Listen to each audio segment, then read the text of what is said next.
E aí, fiéis, sejam muito bem-vindos ao Vê Se Não Vacila, o primeiro e único canal do Brasil que te ajuda a ser, se manter ou a voltar a ser fiel ao teu relacionamento. Se bem que hoje o tema não tem nada a ver com ser fiel, com voltar a ser fiel, o tema de hoje é perdoar uma traição? Por quê? Por que eu faria isso? Por que eu poderia, deveria perdoar uma traição? Meu nome é Flávio Rosa, eu sou especialista em fidelidade e hoje eu quero trazer para você alguns argumentos, porque nossa mente funciona assim, sabe? A nossa mente funciona através de argumentos para fazer aquilo que a gente quer fazer, aquilo que a gente tende a fazer.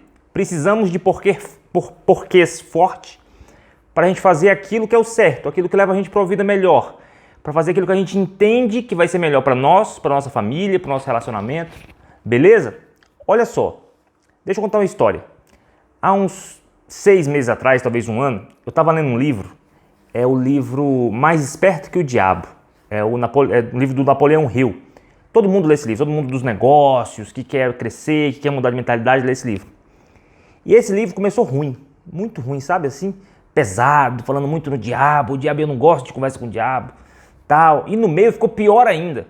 Eu percebi que esse livro dava muito poder ao diabo, ele que comandava o mundo, ele que ditava as regras. E eu quis abandonar a leitura do livro. Falei, não, cara, não é legal esse livro, eu não estou gostando. Só que eu insisti em ler aquele livro, porque não é possível que todo mundo recomenda, não é possível que os caras que realmente têm um intelectual mais elevado falam que é um livro bom pra gente ler, e esse livro vai ser esse troço ruim que eu tô lendo aqui.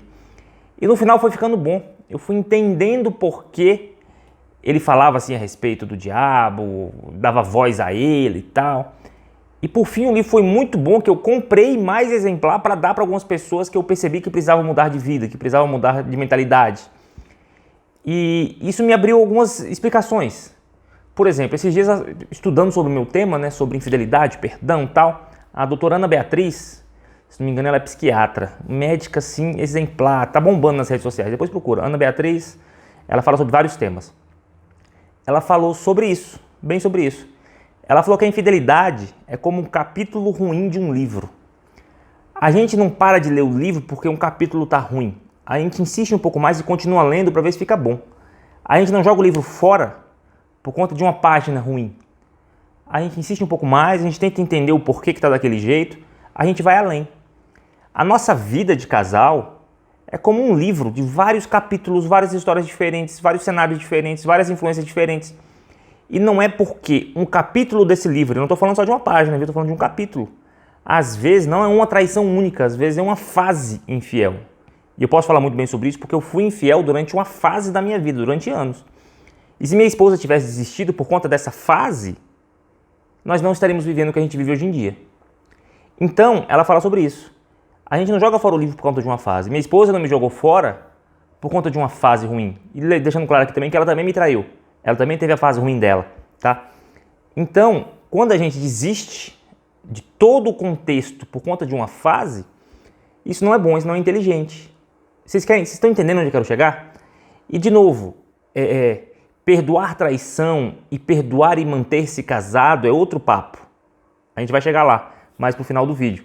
Mas eu quero que você entenda, veja de uma forma mais ampla. Cara, traiu, errou, mas quem é essa pessoa no final das contas? O que ele demonstrou até aqui?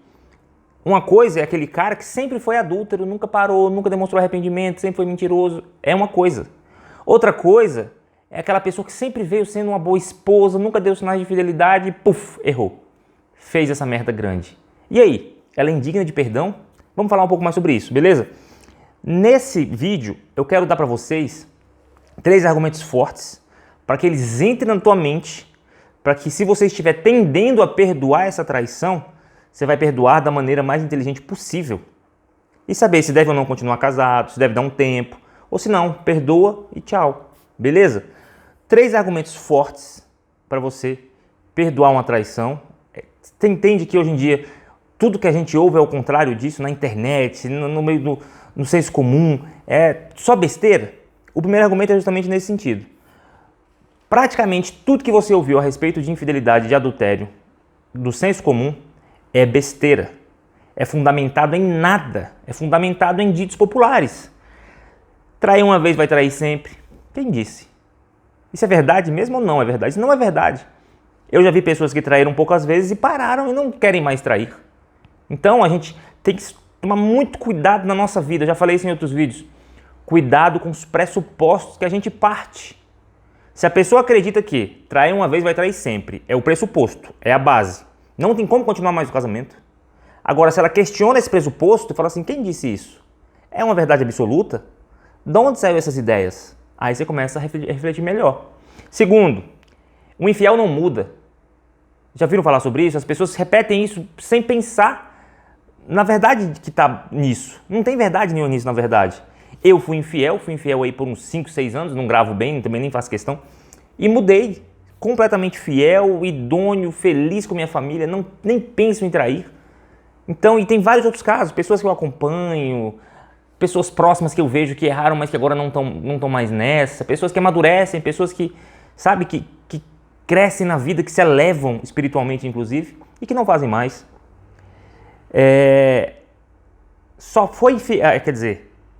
Só se arrependeu, essa pessoa só se arrependeu, só parou de fazer porque foi pego. Quem disse? Que garantia que a gente tem para dizer isso?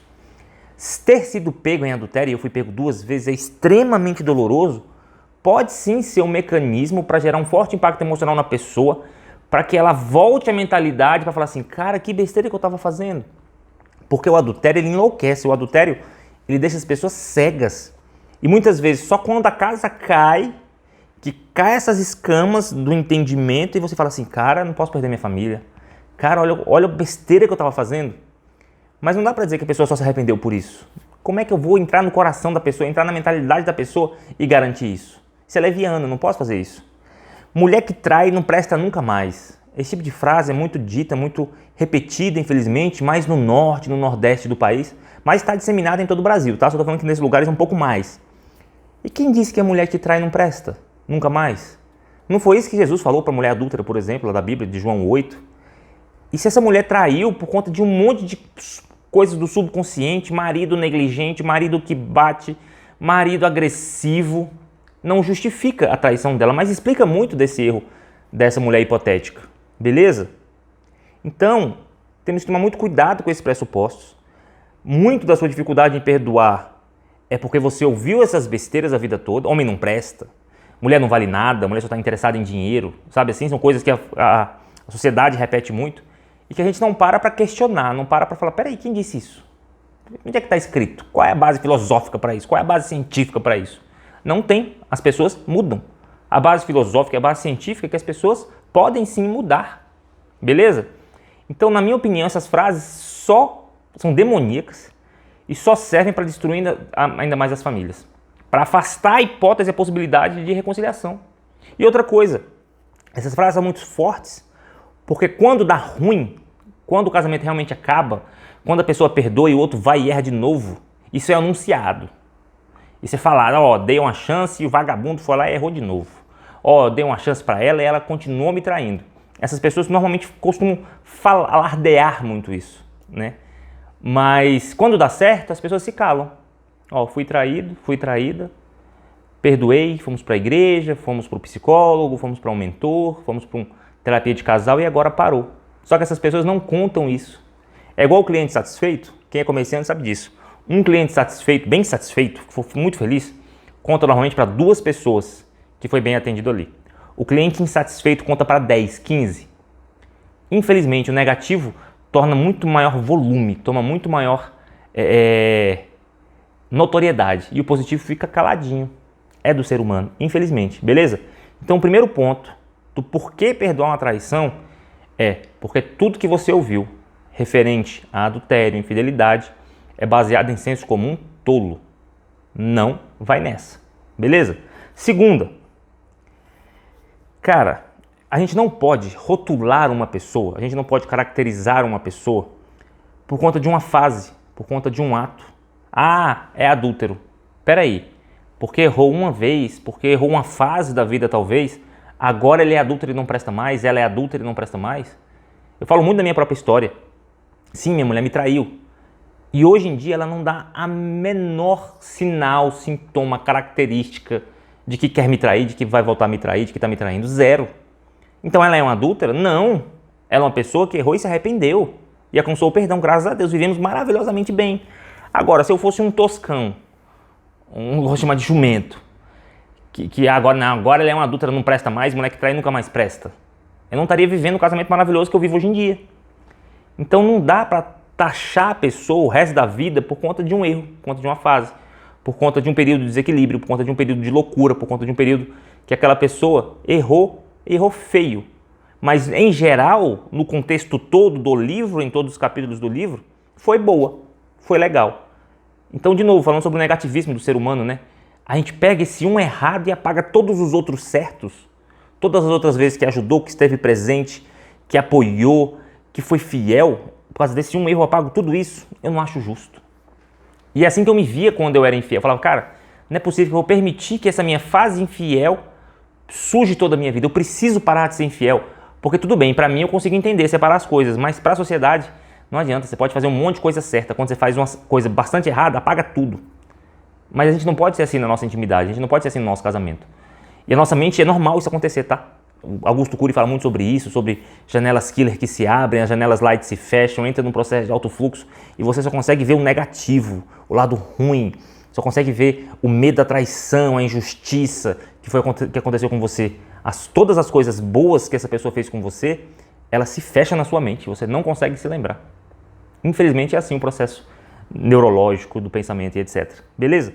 Então, o segundo motivo é não rotula, não bloqueia, não feche um diagnóstico da pessoa por conta de uma fase, por conta de um período. Não dá. Beleza? Terceiro ponto que a gente tem que entender sobre a mentalidade humana para nos ajudar a perdoar a traição, sempre perdoar, ok? Agora, quando a gente quer perdoar e continuar junto, entenda que a nossa mente é uma fábrica de incoerências. Grande maioria das pessoas que traem não quer se separar. Mas como é que eu traio, que é uma pessoa que leva, que é uma situação que leva à separação, mas não quero me separar? Somos incoerentes. Infelizmente, a nossa vida é assim. Você come exatamente como sabe que deveria comer, você estuda exatamente o que você sabe que deveria estudar, você trata seus pais, seus filhos exatamente como você sabe que é melhor para eles, você se cuida exatamente como você sabe que seria melhor para você? Não. Nós sabemos muitas vezes o que é o bom e vamos lá e fazemos o que é ruim. Olha que loucura. E nós fazemos isso conosco, com a gente mesmo. E muitas vezes o outro faz isso com a gente também, diante de uma incoerência. A gente tem que entender que as nossas ações diárias, tudo que a gente é e faz, não é 100% pensado, coerente, registrado, racional, da forma que nós gostaríamos. Tanto eu, quanto você, quanto quem trai. Não é assim que funciona. Normalmente as pessoas colocam sobre um altar, de um pedestal de eu jamais faria isso, mas faria outras coisas erradas. Vocês entendem onde eu quero chegar? Fez merda, é muito errado. Para continuar junto, vai ter que demonstrar transparência, transformação, vontade de curar, um monte de coisa. Mas merece perdão, porque nós também erramos. A gente erra em outras áreas. Todos nós erramos em outras áreas, ponto, diariamente. Aí quando fala, não, eu jamais faria isso, faz outras coisas. Tem outros erros, tem outras falhas, tem outras omissões, tem outras coisas que faz errado que nem imagina que está fazendo errado, que está ferindo as pessoas. Mas não, eu não perdoo porque eu não faria. Cara, você imagina se a gente só perdoar os erros iguais aos nossos, como é que seria a sociedade? E não erros diferentes também, beleza? Pensa nisso, pensa que com você também é assim, a sua mente te sabota em várias áreas. A sua mente te faz fazer coisas que você não gostaria de fazer, mas que você está fazendo conscientemente. Mas você fala, cara, por que eu continuo fazendo isso? Eu não gosto mais de fazer isso. Eu sei que não é bom para meus filhos, eu sei que não é bom para minha esposa, eu sei que não é bom para o meu eu do futuro. Eu sei que eu não estou agindo exatamente o que vai ser melhor para mim no futuro a nível de crescimento, de estudo, de maturidade. Pensa nisso. Você tem a comunhão com Deus que você sabe que você precisaria diariamente, ler a Bíblia diariamente, orar, meditar com a natureza, seja lá o que for, porque for Deus para você. Não, a maioria das pessoas não. Beleza? Não somos perfeitos e também erramos. Todo mundo que erra é digno de perdão. Ponto final. Toma cuidado. Tem uma frase que eu gosto muito, não sei de quem é muito repetida na internet, e que para mim fez sentido quando eu estava no erro. Hoje em dia, graças a Deus, estou livre, 5 anos off, e vou ficar o resto da minha vida. Não julgue seus pecados diferentes dos meus. Não julga. Sabe assim? Errou, talvez não dê para continuar o casamento, infelizmente, mas tá perdoado, sabe? Eu não sei porque você fez isso, muitas vezes nem você entende bem porque fez isso. A maioria das vezes que as pessoas falam comigo é no seguinte sentido: Flávio, é um homem bom, é um cara que veio tão bem até aqui, que não me dava sinais de infidelidade, agora me traiu, eu não estou entendendo como perdoar. Primeiro, não tenta entender, é incoerente, é irracional, é uma loucura da cabeça dele, que ele foi lá e fez uma merda. Por quê? Não tem porquê, claro, você nunca vai achar. Segundo, se veio bem até aqui, você vai deixar um homem bom, uma mulher boa ir embora por conta de poucos erros no meio de um monte de acertos? Você acha isso coerente mesmo? Você acha isso sábio da sua parte? Pensa direitinho. Lembrando que perdoar sempre. Porque quando você não perdoa uma pessoa e vive com aquela mágoa no seu coração, seja qual for o erro, infelizmente, tá? Você vai tomar um veneno querendo que aquela pessoa morra. Mas quem está tomando veneno é você. Quem está se fazendo mal é você. Ele é dono do teu pensamento. Você se torna escravo nos pensamentos com raiva daquela pessoa. E o mal que você deseja a ela muitas vezes nunca vai acontecer. E você está ali desejando mal, você está ali com raiva, você está ali alimentando algo extremamente negativo. Negativo para você. Ela nem está sentindo. Não vale a pena. Agora, para perdoar e continuar casado, as regras do jogo têm que mudar. Os cônjuges têm que ser mais transparentes. Tem que haver maior diálogo e profundidade nas conversas dentro de casa. Quem traiu tem que abrir mão das privacidades. Tem que ser transparente, tem que ser transformado, tem que querer curar, tem que estar disposto a receber ajuda. Se o jogo continuar nas mesmas regras do jogo anterior, vai ter o mesmo resultado do jogo anterior. Esse casamento precisa de mudanças na base para que vale a pena continuar e ser feliz. Beleza? Pensa nisso muito. Pensa nisso muito. E se está difícil para você, alinhar esses pensamentos, alinhar como perdoar ou parar de trair, eu tenho 3 formas de te ajudar. A primeira forma, vamos falar sobre perdoar, é o Manual do Perdão. É um curso que explica passo a passo, muito mais destrinchado e muito mais coisas do que eu disse aqui nesse vídeo, que vai te ajudar a falar, peraí, agora eu consigo usar argumentos, agora eu consigo encontrar uma lógica, agora eu consigo fazer em mim um sentimento que eu consiga perdoar, continuar vivendo junto e não mais carregar esse peso que não é meu, esse peso não é seu, o erro foi dele. Apesar que pode ter havido algum nível de contribuição sua nisso, é verdade. Sim. Imagina a mulher que nega sexo para o marido 6 meses. Ela contribui para que ele traia? Sim. De quem vai ser a responsabilidade e a culpa? Dele. Mas ela contribuiu? Sim. Imagina o cara que é grosseiro com a mulher e que está há 1 ano sem se preocupar com o prazer sexual dela. Vai lá em 3 minutinhos, igual o coelho, e não se preocupa se ela teve orgasmo ou não. Ele contribui para que ela o traia? Sim. Vamos ser sinceros. A culpa vai ser dele por ela ter traído? Não, mas ele contribuiu. Beleza? Então temos o Manual do Perdão. É um curso, o link vai estar no primeiro comentário, vai estar na descrição do vídeo. Você vai escolher esse curso, entre alguns outros que eu tenho, para se organizar e conseguir perdoar e se ver livre desse peso. Segundo, para quem quer parar de trair, é a Mentalidade de Fidelidade. É um curso onde tudo que eu te ensinar vai sobrepor a mentalidade de infiel que você tinha, vai cobrir. E você vai se basear nisso aqui a partir de agora. Porque as suas atitudes são baseadas nos seus pensamentos, no que está no seu inconsciente e subconsciente. Isso aqui, ó, esses pensamentos subconsciente e inconsciente, são de infidelidade. Você vai passar por cima disso, beleza? Com novos pensamentos de fidelidade, ok? E por último, eu tenho minha mentalidade. Você vai me chamar no WhatsApp, vamos conversar, eu vou entender seu caso e eu vou te ajudar quase que diariamente, através de tarefas, através de mentalizações, através de conversas profundas para você ou perdoar a infidelidade que sofreu ou voltar a ser fiel. Beleza? Pensa nisso. Você tem tudo para voltar a ser feliz. Não permita que o que aconteceu com você dite a sua vida. 90% da nossa vida é o que nós fazemos com o que aconteceu conosco e não o que aconteceu conosco. Beleza? Fica com Deus. Até a próxima segunda, às vezes na terça, às vezes na quarta, às vezes eu erro, mas é isso. Você tem muitos porquês para perdoar a infidelidade, sim. Todos os porquês para perdoar. E para perdoar e continuar vivendo junto, existem vários também. Não cai nessa bobageira do senso comum, das coisas criadas pelo capeta para afastar as famílias, para facilitar o divórcio. E muitas pessoas ainda falam assim, não, tá na Bíblia. Até Jesus permitiu o divórcio. Só que depois ele falou assim, ó, tá na lei, se vocês quiserem obedecer a lei, vocês podem, tá? Mas a lei só foi criada por causa da dureza de coração de vocês. E aí, seu coração é duro ou é um coração quebrantado? Pensa nisso. Até a próxima semana.